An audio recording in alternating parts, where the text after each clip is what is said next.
Hey friends, Happy New Year and welcome to the Vagabond Beach. More specifically, welcome to my series, Handmade. Get it? Handmade. Now, despite being a terrible chef, I am using the recipe analogy for this series and my life in general. If you caught my video from last week, you might have seen a little introduction that I made with my mom in her kitchen where I highlighted all of the ingredients I want to bring into 2018. A positive attitude, a sense of humor, clear goals, resilience, and a splash of vodka. You just need a little boost. My ability to put all of this into practice has already been tested in 2018, and it's not even February yet. Without further ado, may I present episode 1, How to Survive Getting Laid Off During the Holidays. I'm an expert in this area, as this just happened to me a mere 6 weeks ago.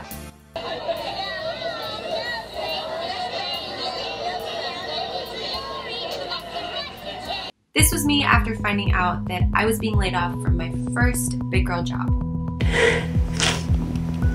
It sucks. But within 48 hours, this was me.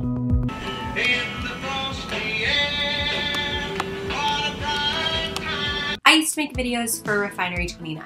It was a great job where I got to work with really creative and talented and beautiful in the right way kind of people. Unfortunately, 10 days before Christmas, a pretty significant chunk of employees were laid off, and your girl was one of them.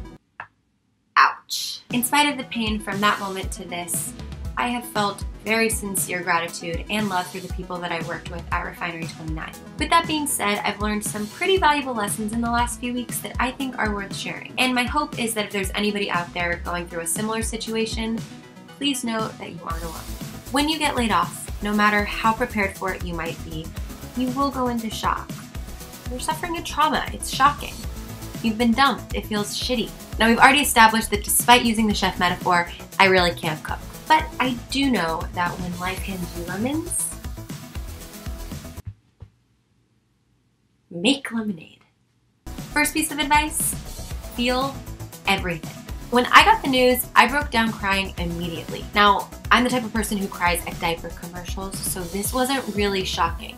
But even if you're not a typically emotional person, you're experiencing a loss, and you have to let yourself feel that in whatever capacity seems fit for you. I gave myself a 48-hour crying period. And I get that some of you may be thinking I'm totally crazy, but hear me out.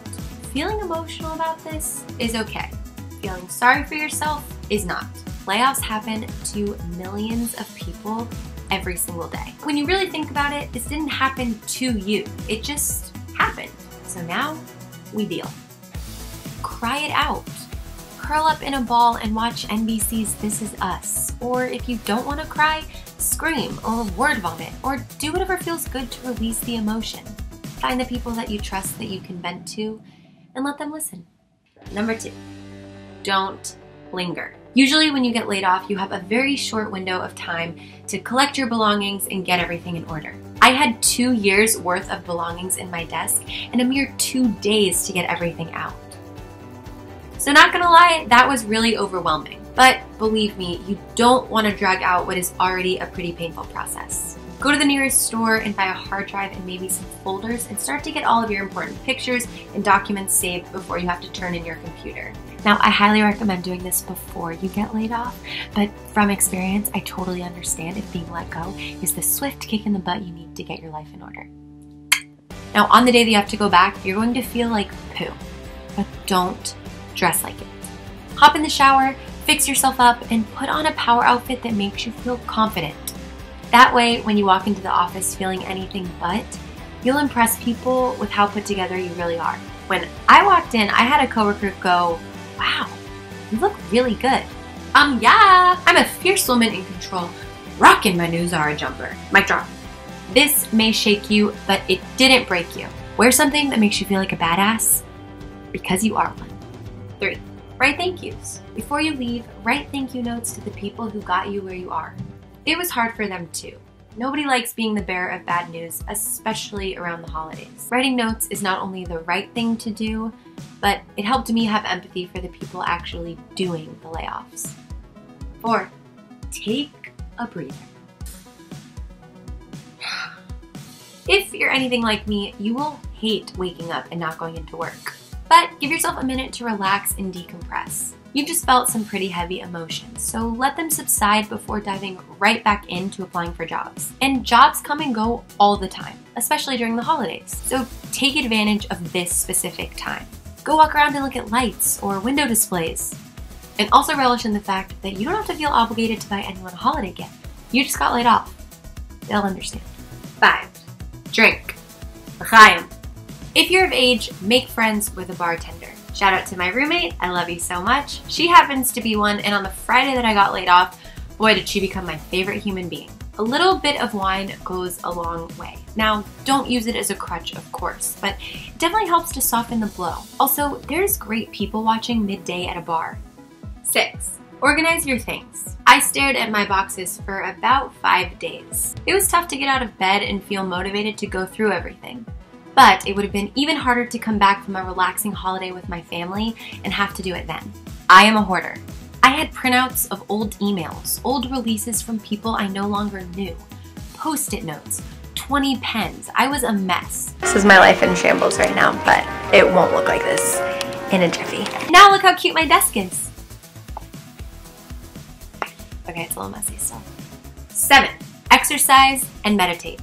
So straightforward. You now have the time to do it. No more excuse of, I can't, I'm so tired from work. Hello, you don't have a job. Do yoga, go on a run, take a class, climb a tree. Just went to Soul Cycle for free because my friend works there.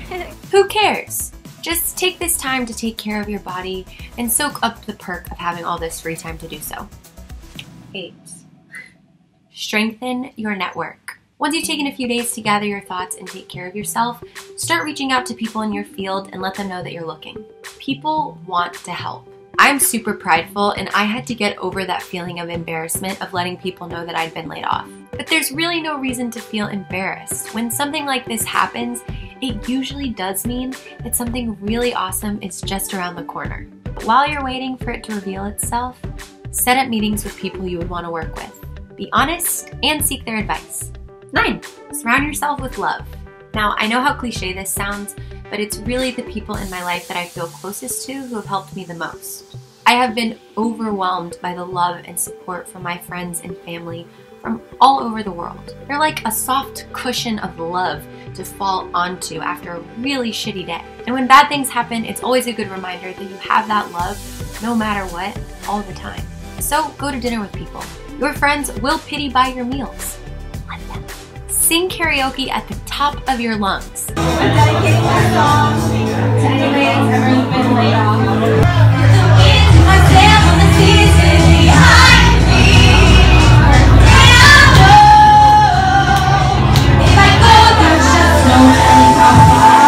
Moana is a great option. Use that coupon you've been holding on to get a pedicure. If you get laid off in a group like I did, lean on each other, party with each other.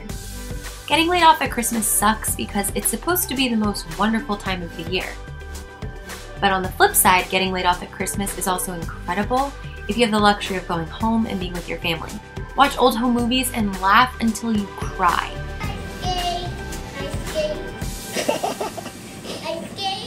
Take nice sunset walks. It's a bonus if you get to do this with your mom. And if you don't have the luxury of having your mom for the holidays, I am more than happy to share mine with you.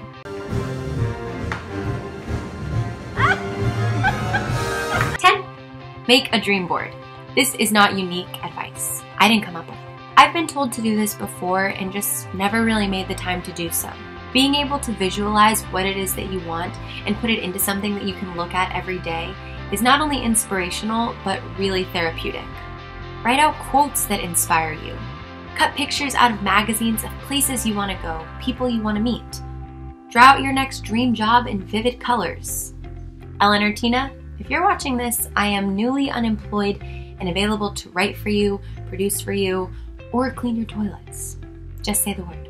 I recently read a quote that says, "The good that comes out of the bad things that happen to you is to help you become your best, most authentic self." And it's becoming really clear to me that sometimes things happen to help you get rid of the parts of yourself that aren't really you. The point of it all is learning. And I'm learning a lot. I don't know what's coming next, but I'm certainly feeling more ready and prepared than I ever have in my life. So So thanks for joining me on this.